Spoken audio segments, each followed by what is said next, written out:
Olá, bem-vindos ao Viver Sustentável.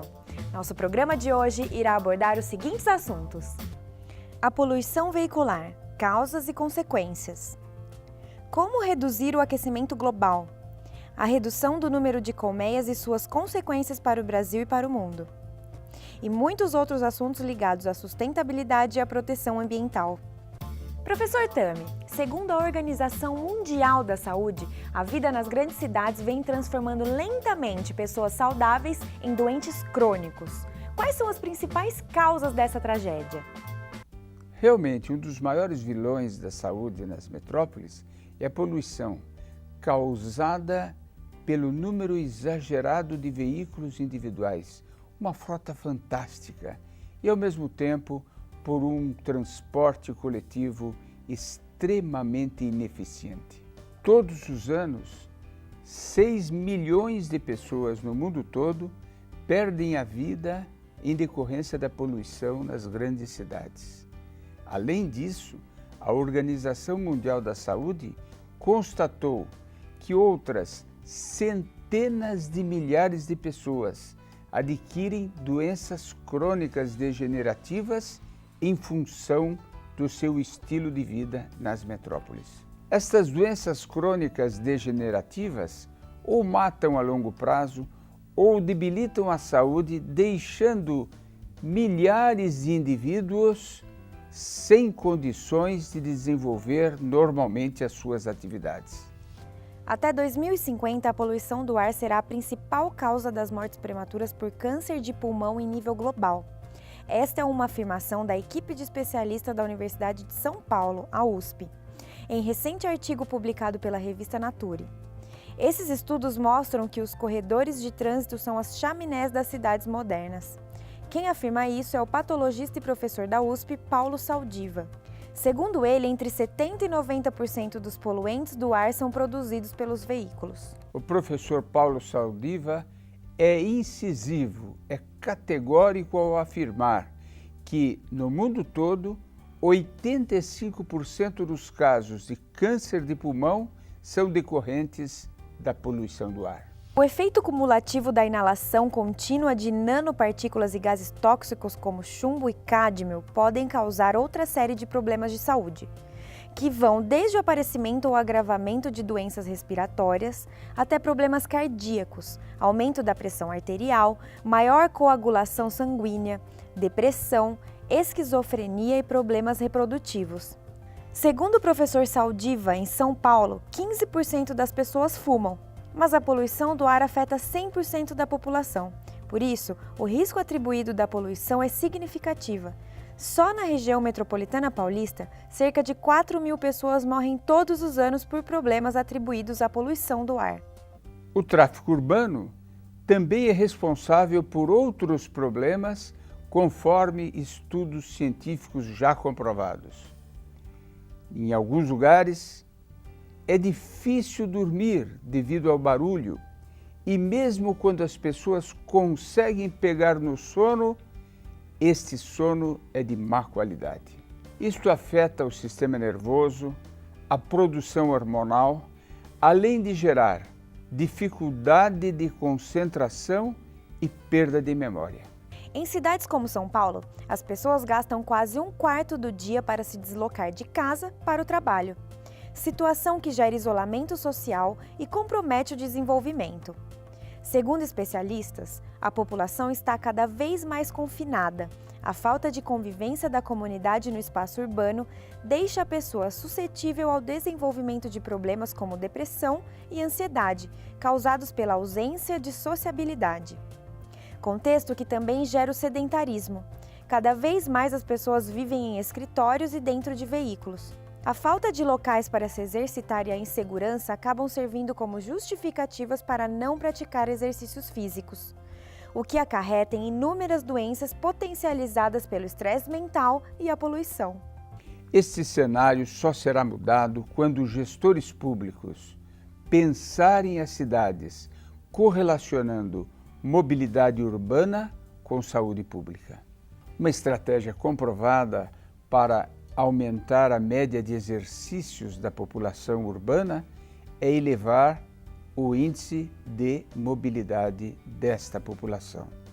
Segundo a OMS, o aumento dos exercícios físicos faz com que se reduza o risco de câncer de colo, de doenças coronarianas, de diabetes e de obesidade em 50%. Quando as cidades oferecem um sistema de transporte público adequado e espaços para caminhadas de pequenas distâncias, as pessoas são incentivadas a se movimentarem mais. Uma grande parte dos deslocamentos é feita em curtas distâncias e quando se faz isso com o automóvel, o problema da poluição é agravado, pois o pico de emissões poluentes ocorre quando o veículo é ligado. Nos últimos 10 anos, vimos o início de um movimento que privilegia a bicicleta, o pedestre e o transporte público. Você faz das ruas algo prazeroso.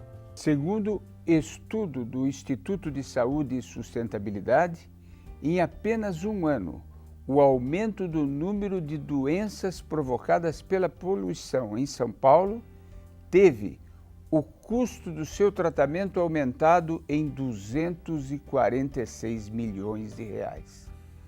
Entre 2006 e 2011, o estado de São Paulo registrou 99.084 mortes relacionadas com a poluição, 6,5 vezes a mais que as mortes causadas por AIDS, segundo o estudo Avaliação do Impacto da Poluição Atmosférica sob a Visão da Saúde do Estado de São Paulo.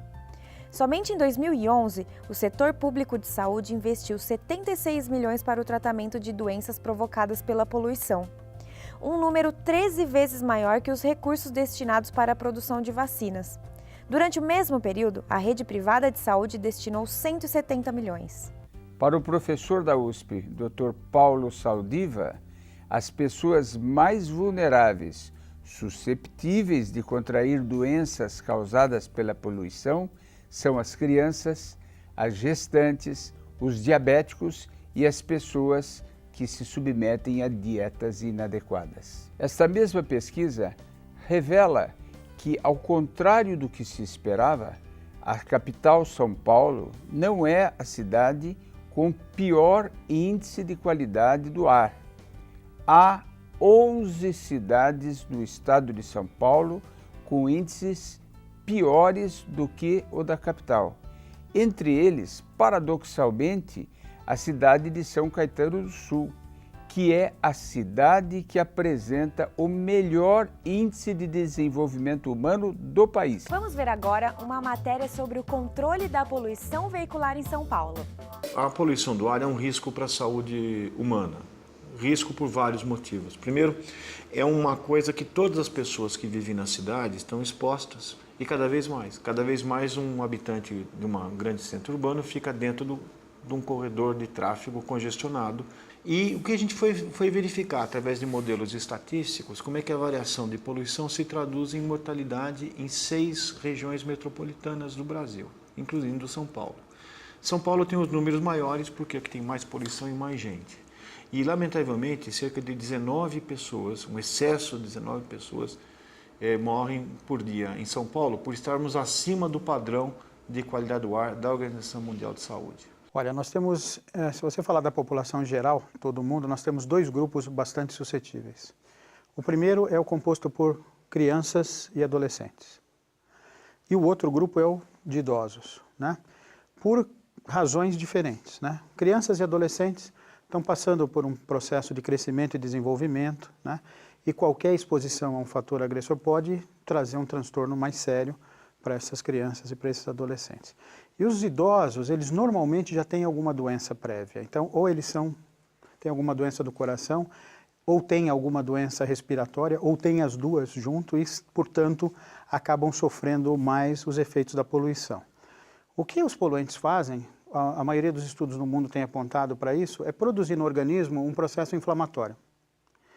E essa inflamação vai alterar os mecanismos de defesa e vai facilitar o aparecimento de infecções. Então, por exemplo, pneumonias, sinusites, rinites, bronquites, têm sido muito associadas aos aumentos na concentração dos poluentes atmosféricos. Os sintomas, tanto os respiratórios quanto os cardiovasculares, por exemplo, que estão ligados à poluição, eles são característicos das doenças em si, né? Então você vai ter febre, vai ter tosse seca ou produtiva, né, com catarro, vai ter falta de ar. Por exemplo, no Brasil, na cidade de São Paulo, morre-se muito mais de poluição do que de tuberculose. Veja, a única solução para a poluição hoje, ela não vai ser via tecnologia somente, ela vai exigir uma mudança de comportamento. Como vimos nos comentários do professor Tami, sem políticas públicas que melhorem significativamente a mobilidade urbana e ampliem o acesso a um transporte público de qualidade, a população ainda terá que conviver com as consequências nefastas da poluição veicular.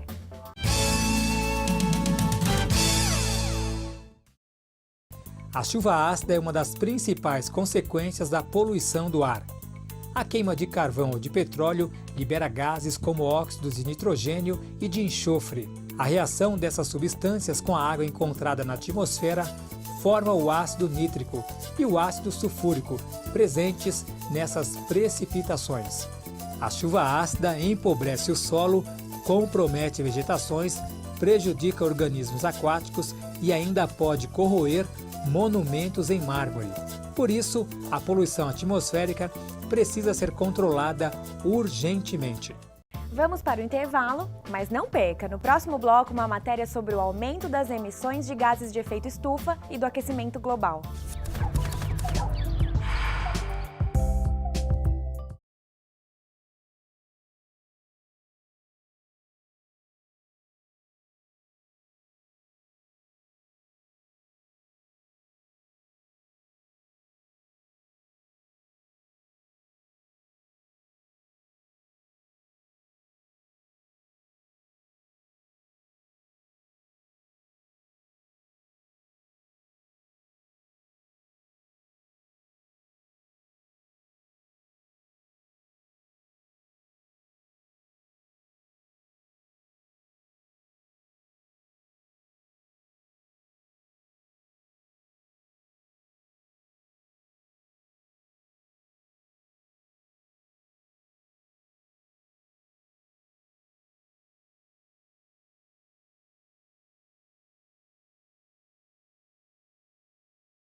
Olho vivo, consumidor.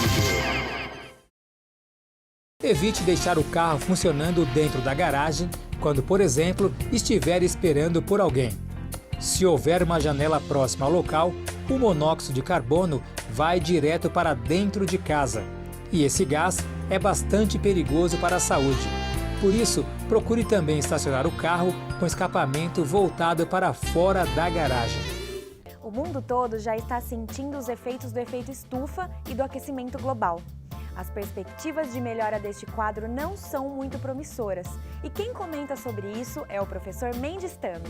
Estudos recentes revelam que hoje a concentração de gases do efeito estufa na atmosfera terrestre é tão grande que mesmo que o planeta parasse completamente de emitir estes gases, ainda assim demoraria no mínimo 2 décadas para que conseguíssemos frear o aumento da temperatura na superfície da Terra.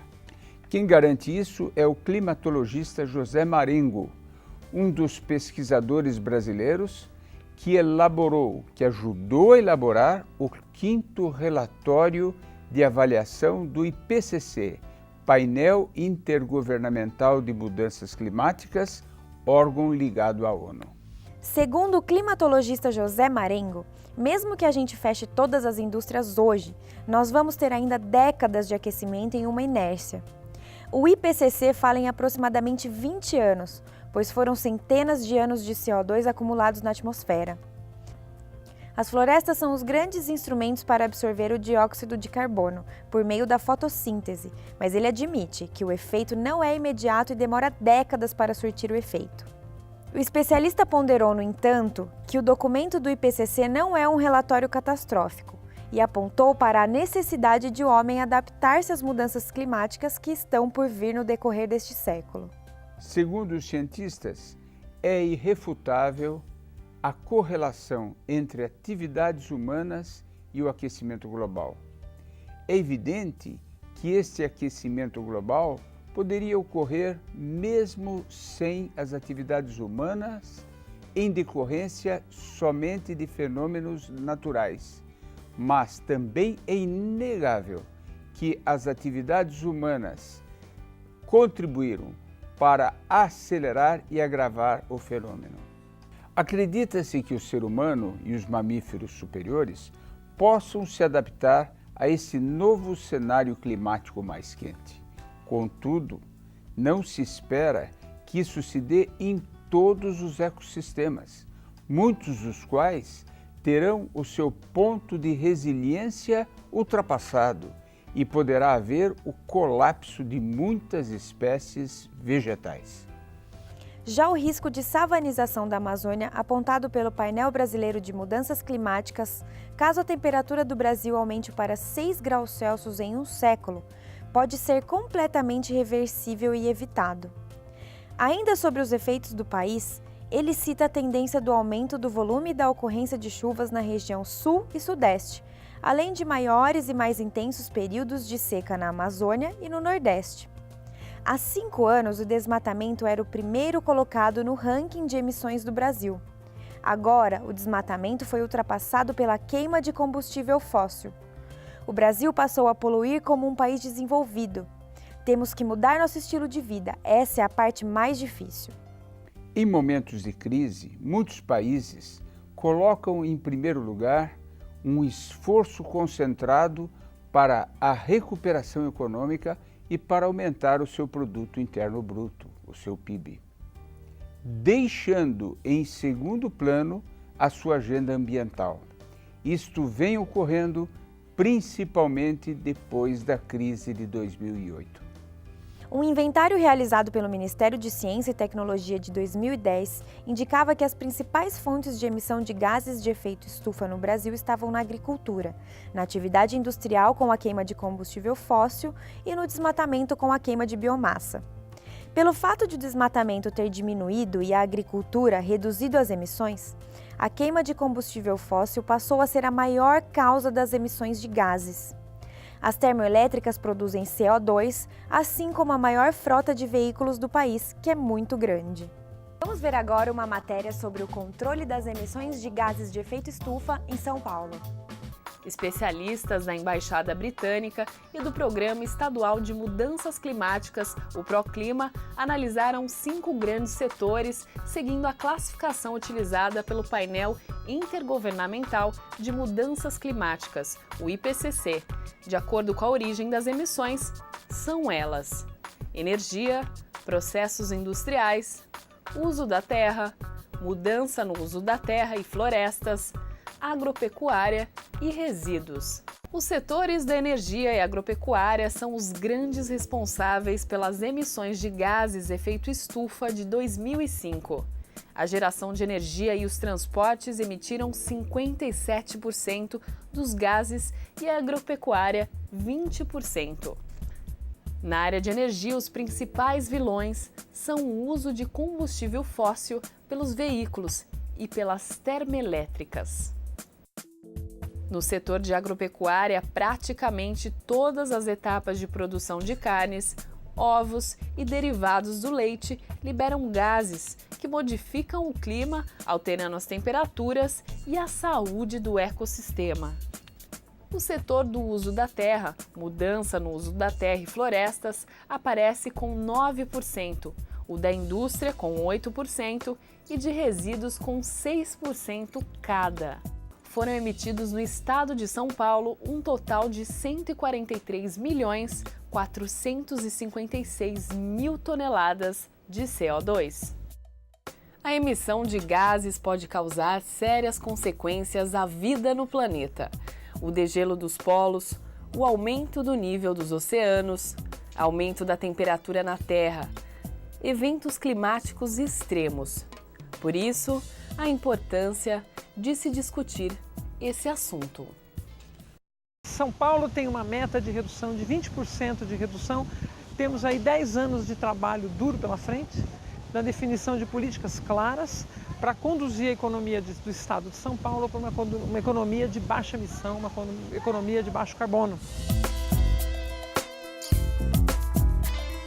Uma boa notícia: a gasolina comum, comercializada em todo o território nacional, terá o teor de enxofre reduzido a partir de 2014, informou a Agência Nacional de Petróleo, a ANP.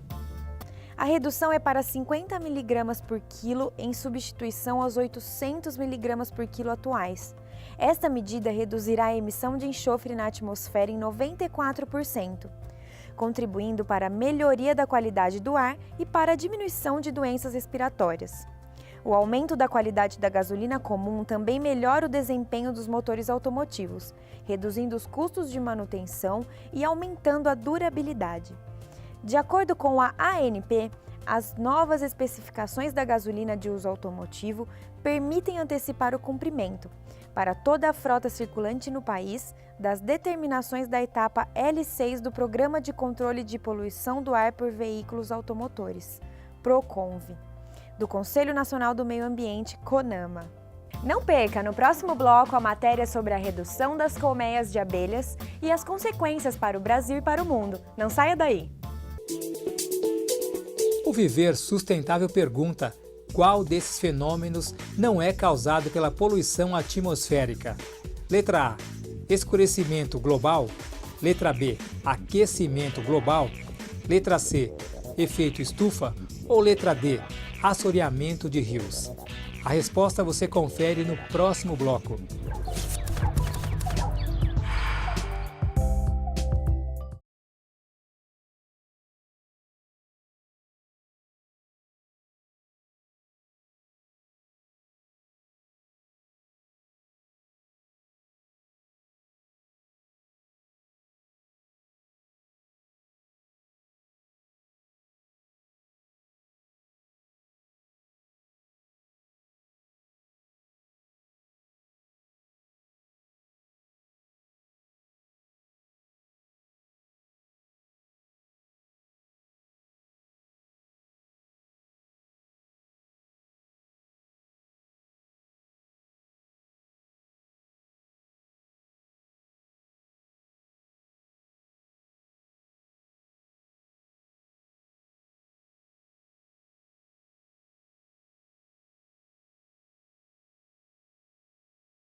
No bloco anterior, o Viver Sustentável perguntou qual desses fenômenos não é causado pela poluição atmosférica. A resposta correta é letra D, assoreamento de rios, que acontece por conta do desmatamento. Estamos de volta com o programa Viver Sustentável. E o assunto agora é a redução do número de colmeias de abelhas. Professor Tami, quais as consequências deste fenômeno para a população? Muitas culturas agrícolas dependem da polinização por abelhas para apresentarem um alto índice de produtividade. No entanto, em diversas regiões do mundo, as colônias de abelhas vêm apresentando uma redução entre 30% a 70%. Cientistas classificam o fenômeno da redução dessas populações de desordem de colapso da colônia, significando sérios prejuízos para a biodiversidade, a produção de alimentos e a economia em geral. Polinizadores como as abelhas e outros insetos e animais representam um dos mecanismos essenciais à manutenção e promoção da biodiversidade no planeta, pois é somente após a polinização que as plantas formam frutos e sementes, fontes da sua própria reprodução. Na realidade, não são apenas as espécies agrícolas destinadas à alimentação, mas também 75% das plantas utilizadas pela indústria farmacêutica dependem da polinização por abelhas para produzirem frutas e sementes. O Brasil caiu de 5º para 10º lugar entre os exportadores de mel. A razão foi o fato de que grande parte das colmeias do Nordeste, a maior região produtora, terem sido fechadas. Cerca de 46 mil pequenos apicultores em 9 estados nordestinos vivem de atividades e, juntos, correspondem por 40% da produção de mel no país, em épocas com índice normal de chuva. Por trás do sumiço das abelhas está a seca que atinge a região há pelo menos 24 meses. Além das alterações climáticas, bactérias e uso de agrotóxicos são citados como causas da mortalidade das abelhas no Brasil. Mas a falta de documentação sobre o desaparecimento de enxames dificulta o trabalho de controle e monitoramento da situação.